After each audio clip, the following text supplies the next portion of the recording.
Hello friends, आज हम पढ़ेंगे लूसेंट ऑब्जेक्टिव में हिस्ट्री के सेकंड चैप्टर ऐतिहासिक स्रोत।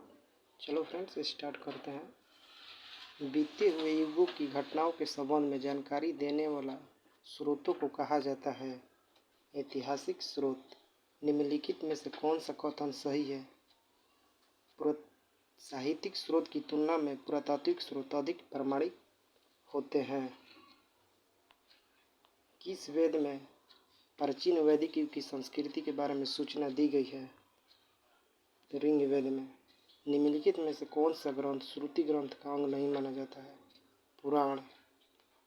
निम्नलिखित में से कौन सा ग्रंथ यह दावा करता है जो उस ग्रंथ में है वह विश्व में है और जो उस ग्रंथ में नहीं वह विश्व में लभ्य है? तो महाभारत। त्रिपिटक धर्म ग्रंथ है बौद्धों का। जातक किसका ग्रंथ है? बौद्ध का। मिलिंद पन्नु राजा मिलिंद और किस बौद्ध भिक्षु के मध्य संवाद के रूप में है? तो नागसेन। निम्नलिखित में किसकी तुलना मैकियावेली के प्रिंस से की जाती है? तो कौटिल्य का अर्थशास्त्र। कौटिल्य के अर्थशास्त्र में किस पहलू पर प्रकाश डाला गया है? राजनीतिक नीतियाँ। कलहर की पुस्तक का नाम है राजतरंगिणी। अष्टाध्यायी किसके द्वारा लिखी गई है? तो अष्टाध्यायी पाणिनि के द्वारा लिखी गई है। महाभाष्य एक रचनाकार का नाम है पतंजलि। कालिदास द्वारा रचित मालिका अग्निमित्र नाटक का नायक कौन था? तो नाटक का नायक अग्निमित्र था। हर्षचरित किसके द्वारा लिखी गई है? वाणभट्ट के द्वारा लिखी गई है। विक्रमाचरित्र के रचनाकार का नाम है विल्हण। चंद्रवरदाई द्वारा रचित ग्रंथ का नाम है पृथ्वीराज रासो। निम्न में से कौन सिकंदर के साथ भारत आने वाला इतिहासकार नहीं था? हेरोडोटस। निम्नलिखित में से किस विदेशी यात्री ने भारत का दौरा सबसे पहले किया था? मेगास्थनीज। मेगास्थनीज की पुस्तक का नाम क्या है? इंडिका। जियोग्राफिका की रचना किसने की? Strabo.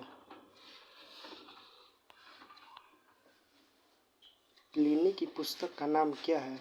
Natural Historia. Periplus of एरेथियन सी की रचना किसने की? अज्ञात यूनानी लेखक ने। फाहियान कहाँ का निवासी था? तो फाहियान चीन का निवासी था।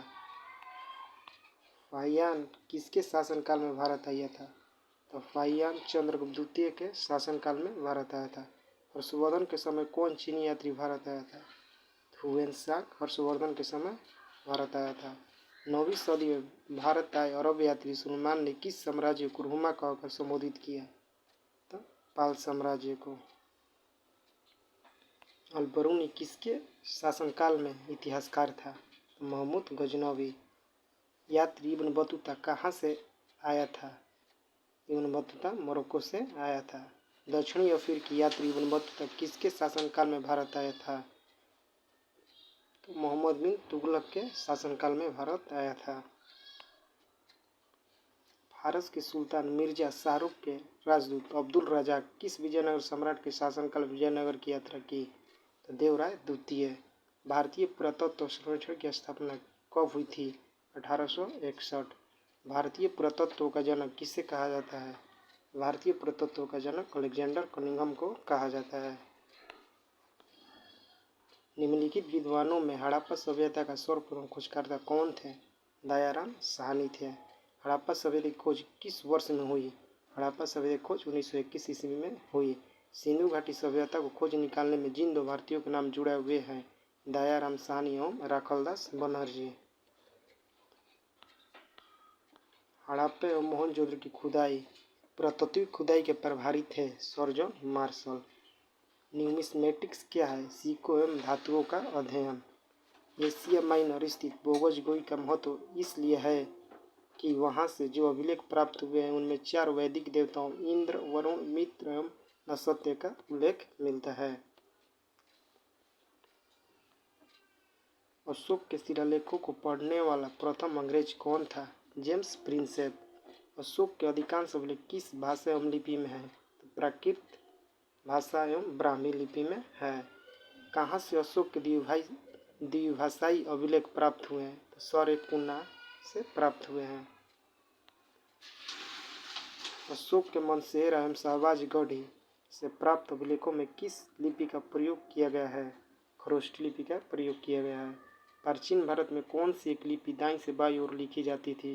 तो खरोष्टी लिपि दाईं से बाईं ओर लिखी जाती थी। हेलियोडोरस का वेशनगर अभिलेख संदर्भित है केवल वासुदेव से। निम्नलिखित में से कौन सा अभिलेख कलिंग नरेश खारवेल से संबंधित है? हाथी गुफा अभिलेख। सर्वप्रथम भारत में विशुद्ध संस्कृत भाषा में लांबा अभिलेख किस राजा द्वारा जारी किया गया? शक क्षत्रप रुद्रदामन द्वारा। काव्य शैली का प्राचीनतम नमूना किसके अभिलेख में है? तो रुद्रदामन के। निम्नलिखित में से किस अभिलेख में चंद्रगुप्त मौर्य और अशोक दोनों का उल्लेख किया गया है? महाक्षत्रप रुद्रदामन का जूनागढ़ अभिलेख। समुद्रगुप्त की सैनिक उपाधियां कौरवों से किस अभिलेख में उपलब्ध है? उसके प्रयाग अभिलेख में। प्रयाग प्रशस्ति अभिलेख का लेखक हरिसेन किस शासक का दरबारी कवि था? चंद्रगुप्त द्वितीय। प्रयाग प्रशस्ति अभिलेख का लेखक हरिसेन किस शासक का दरबारी कवि था? तो समुद्रगुप्त का दरबारी कवि था। कौन? हरिसेन। मेहरौली स्थित लौह स्तंभ का निर्माण किस सदी में हुआ? तो चतुर्थ सदी में हुआ। दिल्ली के मेहरौली के कुव्वत उल इस्लाम मस्जिद के प्रांगण में स्थित प्रसिद्ध लौह स्तंभ किसकी स्मृति में है? तो चंद्र। सती प्रथा का पहला पुरातात्विक उल्लेख कहाँ मिलता है? तो एरन अभिलेख में। सती प्रथा का पहला पुरातात्विक उल्लेख मिलता है। एरन अभिलेख का संबंध किस शासक से था? तो एरन अभिलेख का संबंध भानुगुप्त से था। ऐहोल प्रशस्ति का रचयिता रविकृति किस चालुक्य शासक का दरबारी कवि था? पुलकेशिन द्वितीय का दरबारी कवि था। हर्ष एवं पुलकेशिन द्वितीय के मध्य हुए संघर्ष की जानकारी कहाँ से मिलती है? तो ऐहोल अभिलेख से मिलती है। कवि कालिदास के नाम का उल्लेख किस लेख में हुआ है? तो ऐहोल के उत्कीर्ण लेख में हुआ है। अभिलेखों को ऐतिहासिक प्राकथन के साथ प्रारंभ करने की परंपरा का सूत्रपात किसने किया? राजा प्रथम। कहाँ से प्राप्त अभिलेख में महासभा की कार्यप्रणाली के विषय में विशेष जानकारी मिलती है? उत्तर मेरू। भारत में सिक्कों का प्रचलन कब आरंभ हुआ? भारत में सिक्कों का प्रचलन 600 ईसा पूर्व में आरंभ हुआ। भारत में प्राचीनतम मुद्रा माना जाता है आहत सिक्के। भारत में प्राचीनतम मुद्रा माने जाते हैं। भारत में सर्वप्रथम स्वर्ण मुद्रा किसने चलाई? और भारत में सर्वप्रथम स्वर्ण मुद्रा इंडो बैक्टीरियन ने चलाई थी। निम्नलिखित में किसने सोने के सर्वाधिक शुद्ध सिक्के जारी किए? तो कुषाण शासकों ने सर्वाधिक शुद्ध सिक्के जारी किए। सोने के शुद्ध सिक्के जारी किए कुषाण शासकों ने। सातवाहनों के समय मुद्रा सर्वाधिक किस धातु के बने थे? सातवाहनों के समय मुद्रा सीसा के सर्वाधिक बने थे। निम्नलिखित में किसने बड़े पैमाने पर स्वर्ण मुद्रा चलाई थी? तो कुषाण शासकों ने चलाई थी। सोने के सर्वाधिक सिक्के किस काल में जारी किए गए? तो सोने के सर्वाधिक सिक्के गुप्त काल में जारी किए गए। निम्नलिखित में किस स्थल से रोमन सिक्के मिले हैं? तो अरिकमेडू से। भीमबेटका किसके लिए प्रसिद्ध है? तो भीमबेटका गुफाओं के शैल चित्र के लिए प्रसिद्ध है। प्राचीन काल में भारत के लोग वर्मा को किस नाम से जानते थे? प्राचीन काल में भारत के लोग वर्मा को स्वर्ण भूमि के नाम से जानते थे। और अंकोर वाट कहाँ स्थित है? अंकोर वाट मंदिर कंबोडिया में स्थित है। प्लिनी की मूल कृति नेचुरल हिस्ट्री किस भाषा में रचित है? तो प्लिनी की मूल कृति नेचुरल हिस्ट्री लैटिन भाषा में रचित है। चचनामा सिंध का इतिहास एवं मूल रूप में किस भाषा में लिखा गया है? तो चचनामा अरबी भाषा में लिखा गया है।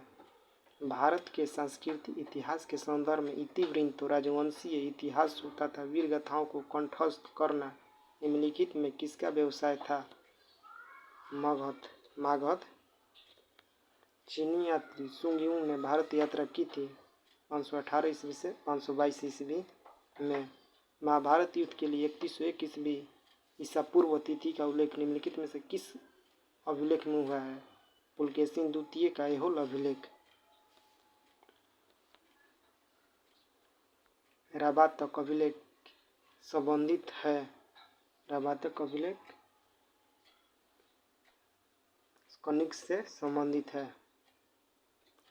भारतवर्ष के लिए इंडिया शब्द का प्रयोग सर्वप्रथम किसने किया? तो भारतवर्ष के लिए इंडिया शब्द का प्रयोग सर्वप्रथम हेरोडोटस ने किया। किसने ब्राह्मी एवं ख्रोष्ट लिपियों को उद्भाषित किया? तो जेम्स पीर्सर।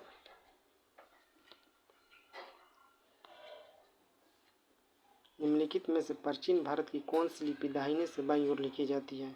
दाहिने से बाईं ओर ख्रोष्टी लिपि लिखी जाती है। अब हम नेक्स्ट वीडियो में फ्रेंड्स मिलेंगे।